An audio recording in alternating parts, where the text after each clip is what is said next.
জংলাপুরের গ্রামের একেবারে শেষ প্রান্তে বিকট দেখতে এক বুড়ি বাস করত। রাত বিরেতে ওই বাড়ি থেকে বীভৎস আওয়াজ বের হয়। গ্রামের সকলেই তাকে ভয়ে ডাইনি বলে এড়িয়ে চলে। বিকট হলেও সেই বুড়ি ছিল খুব সাজুনি। বয়সের ভারে তার পিঠে ছিল ছোট্ট একটা কুঁচ, গলায় কানে হাড়ের অলংকার, ঠোঁটগুলো পোকার রক্তে লাল, চোখগুলো ধূসর, মুরগির নখ, ছাগলের শিং দিয়ে তৈরি হাতের চুড়ি। তার 3টে পোষ্য শকুন ছিল। রোজ রাতে ডাইনি ওদের খাবার জন্য মানুষ ধরে নিয়ে আসতো, আর নিজে রোজ বনের থেকে পশু পাখি, পাশের গ্রাম থেকে বাচ্চা এসব ধরে এনে রেঁধে খেত। ও বুড়িমা, তোমার বাড়ি আর কত দূর? এই তো বাছা, আর একটু। এখানে নামাও সব। বয়সের ভারে চোখ গেছে নাকি? এটা তো ডাইনির বাড়ি, তোমার বাড়ি কোথায়? আমি তো ডাইনি, আমার বাড়িতেই তো তোকে এনেছি বাছা। না না না না, বাঁচাও বাঁচাও বাঁচাও আমায়। আয় বলছি, আয়। তোকে খেলে আমার ছানারা শান্তি পাবে যে। না না না, আমার ছেড়ে দাও, দয়া করো, বাঁচাও।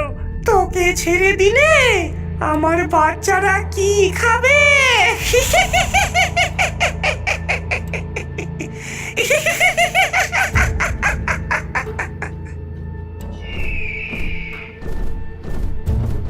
আসো সোনারা, খেয়ে নাও। না না না না না, ছেড়ে দাও ছেড়ে দাও, মেরো না মেরো না, ছেড়ে দাও। ভালো করে খাও, তোমাদের জন্য আরো রক্ত, মাংস, হাড় নিয়ে আসবো। তোমরা আর একটু বড় হলে তোমাদের জন্য জোড়া জোড়া মানুষের ছানা এনে দেব।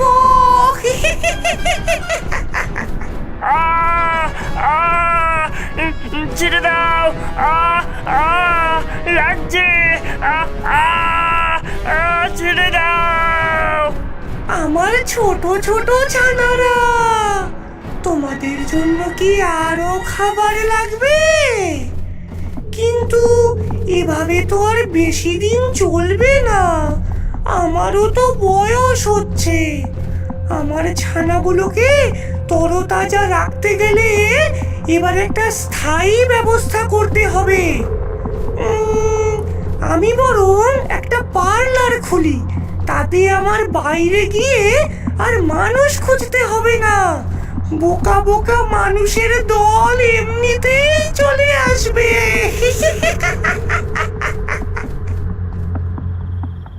সেদিন ডাইনি সারা রাত জেগে বনের মধ্যে থেকে নানান ভেষজ উদ্ভিদ, লতাপাতা, ফল, পোকা, ফুল, টিকটিকি, গিরগিটি, জলাজমি থেকে কচ্ছপ জোগাড় করে আনে। তারপর সেগুলো দিয়ে পরীক্ষা নিরীক্ষা করে নানান রকমের রঙিন রঙিন ক্রিম, পাউডার, লিপস্টিক এসব জিনিস তৈরি করে। পেরেছি, আমি পেরেছি। এবার এগুলো দিয়ে মানুষের ছানাদের এমন করে সাজিয়ে দেব যে আজকে রাতেই পার্লারটা একদম ঝকঝকে করে সাজিয়ে ফেলি।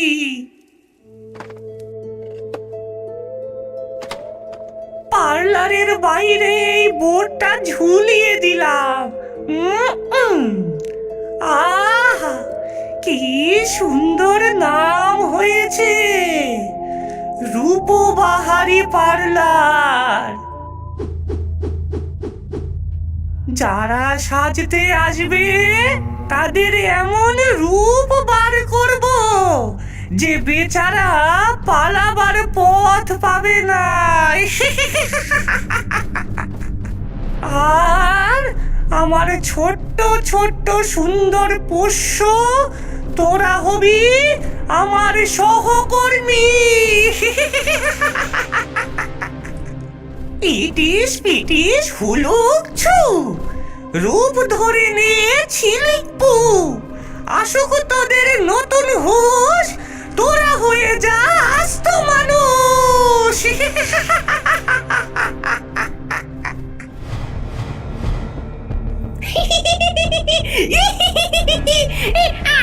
আমায় কত সুন্দর দেখতে। না না, আমায় বেশি সুন্দর দেখতে। দেখ দেখ, এই না, আমি একমাত্র সুন্দরী। আহ, ঝগড়া করো না বাছা, তোমরা সকলেই সুন্দর। শোনো, আমার মায়া রাতে কাজ করবে, দিনের আলোয় তোমরা আবার শকুন হয়ে যাবে।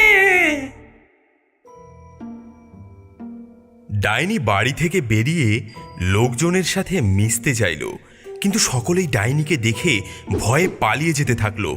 ডাইনি এবার হাঁটতে হাঁটতে বাজারের দিকে গেল। ও বাছা, শোনো। আমায় ডাকছো বুড়িমা? হ্যাঁ রে বাছা, এদিকে শোন। ও, এমন একখানা নাদুস নুদুস শিকার যদি পাই তবে তো বেশ হয়।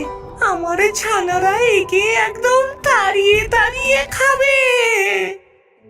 এই গ্রামের শেষ প্রান্তে আমার বাড়িতে আমি একটা শখের পার্লার খুলেছি। ওখানে সাজতে এলে তোমায় বার্ধক্য ছুতে পারবে না। সবাইকে আসতে বলে দিও, কোনো টাকা পয়সা লাগবে না। হ্যাঁ, ঠিক আছে ঠিক আছে, আমি এখন আসি, বাকিদের তোমার কথা বলে দেব।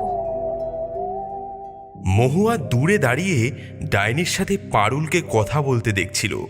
ডাইনি চলে যেতেই মহুয়া পারুলের দিকে এগিয়ে এলো। ওই বুড়িটা কি বলছিল রে? ওই বুড়িটা একটা নতুন বিনা পয়সায় পার্লার খুলেছে, তাই সবাইকে বলেছে ওখানে সাজতে যাবার জন্য।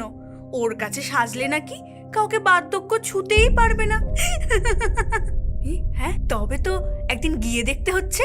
হ্যাঁ, খবরদার না, তুই কি পাগল হয়েছিস? জানিস না, গ্রামের সবাই ওকে ডাইনি বলে। ও যদি তোর কোনো ক্ষতি করে দেয়? আরে না, কিচ্ছু হবে না। বিনামূল্যে সাজাবে যখন, তখন একদিন যেতে ক্ষতি কি? বিনামূল্যে সাজানোর প্রস্তাবটা একটা টোপ। বুড়িটা জানে ও কাউকে ওর বাড়িতে যেতে বললে এমনি এমনি কেউ যাবে না, তাই সবাইকে এই টোপটাই দিল। তুই কিন্তু ভুলেও ওখানে যাবার কথা মাথায় আনিস না। দূর থেকে পার্লারটা তো একবার দেখতে যেতে পারি। আজ রাতে লুকিয়ে লুকিয়ে বাইরে থেকে ওর পার্লারটা দেখে আসবো। খুব বিপদে পড়বি, এসব করিস না। আচ্ছা, যাব না। আমি তো যাবই, গিয়ে ওই বুড়ির থেকে সব কিছু জেনে নিয়ে একেবারে চির যুবতী হয়ে থাকবো। আমায় যত হিংসে, তার জন্যই যেতে বারণ করছে। ওরে যা রে যা, বাইরে গিয়ে দেখ কেউ আসছে কিনা। যাই যাই যাই। এই কে রে? আমি এমনি এদিক দিয়ে যাচ্ছিলাম, হঠাৎ দেখলাম একটা পার্লার, তাই দাঁড়িয়ে পড়েছিলাম। হ্যাঁ, সাজবে নাকি আমাদের কাছে? তুমি কে? এটা তো ডাইনির বাড়ি। বালাই ষাট, ডাইনি কেন হতে যাবে? আমাদের বুড়িমার একটু বয়স হয়ে গেছে কিনা, তাই সকলে অমন ভয় পায়। তবে আমাদের বুড়িমা খুব ভালো। আমাদের বুড়িমার হাতে জাদু আছে, যেই উনার কাছে সাজতে বসে সে একেবারে চিরযুবতী হয়ে যায়, তার কোনো বার্ধক্য আসে না। এই এই এই, আমাকেই দেখে নাও না, আমায় এত সুন্দর করে তো বুড়িমাই সাজিয়ে দিয়েছেন। জনিলার কথা শুনে মহুয়ার চোখ চকচক করে ওঠে। ওর দু চোখে তখন চির যুবতী হবার বাসনা। ও ভালো মন্দ কিছু না ভেবেই বলে ওঠে, ঠিক আছে, আমিও বুড়িমার কাছে সাজতে চাই। এসো তবে। এই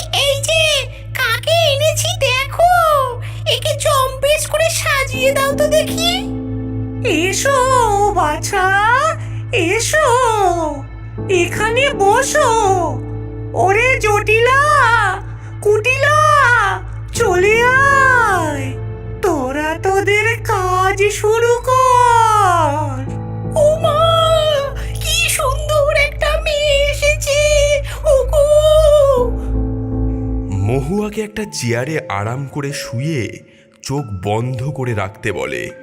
জটিলা ওর চোখে কচ্ছপের খোলস রেখে দেয়। এটা কি দিলে? কেমন ভাবসা গন্ধ। ওটা ভেষজ ওষুধ, ওটা দিলে চামড়া একেবারে টান টান থাকবে। আচ্ছা। ওরে, এবার ওর হাতে পায়ে মালিশ শুরু কর। এক্ষুনি শুরু করছি বুড়িমা। ডাইনির কথা মতো কুটিলা মৌমাছির রস দিয়ে প্রস্তুত তেল মহুয়ার সারা শরীরে মালিশ করতে থাকে। এটা কি মাখাচ্ছ আমায়? আমার সারা শরীর জ্বালা করছে। একটু পরেই সব জ্বালা মিটে যাবে। আচ্ছা, তবে মালিশ করো। তোমার ঠোঁট দুটো লাল করে দিই, দাঁড়াও। জটিলা দাঁত দিয়ে একটা পোকাকে কেটে ওটাকে টিপে তার ভেতরকার রক্ত দিয়ে মহুয়ার ঠোঁট রাঙিয়ে তোলে। ইস, কি গন্ধ! আমার চোখ থেকে ঢাকনাগুলো সরাও, ভালো লাগছে না। এই তো সরিয়ে দিচ্ছি, তোমার হাত পা মুছে দিই, তারপর চোখের ঠুলি সরিয়ে দেব। তোমরা দেখতে এত সুন্দর, কিন্তু তোমাদের হাসিগুলো খুব ভয়ানক। কি বললি? বাঁচাও, বাঁচাও, আমার মেরে ফেললো গো। কে কোথায় আছো? বাঁচাও!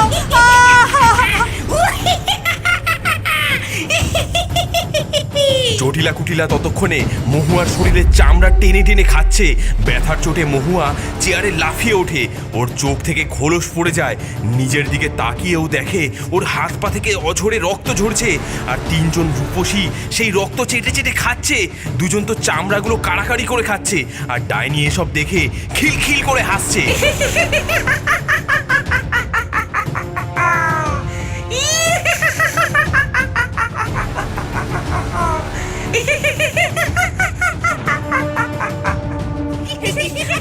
আমার শরীরের চামড়া কোথায়? আমার শরীরের মাংস উঠে আসছে। অসহ্য যন্ত্রণা হচ্ছে। ছেড়ে দাও, ছেড়ে দাও আমার। কেন? চির যুবতী হবে তো? আমার কাছে সাজলে কারো বার্ধক্য আসে না কেন জানো? কারণ আমার কাছে এলে আর কেউ বেঁচে ফিরতে পারে না।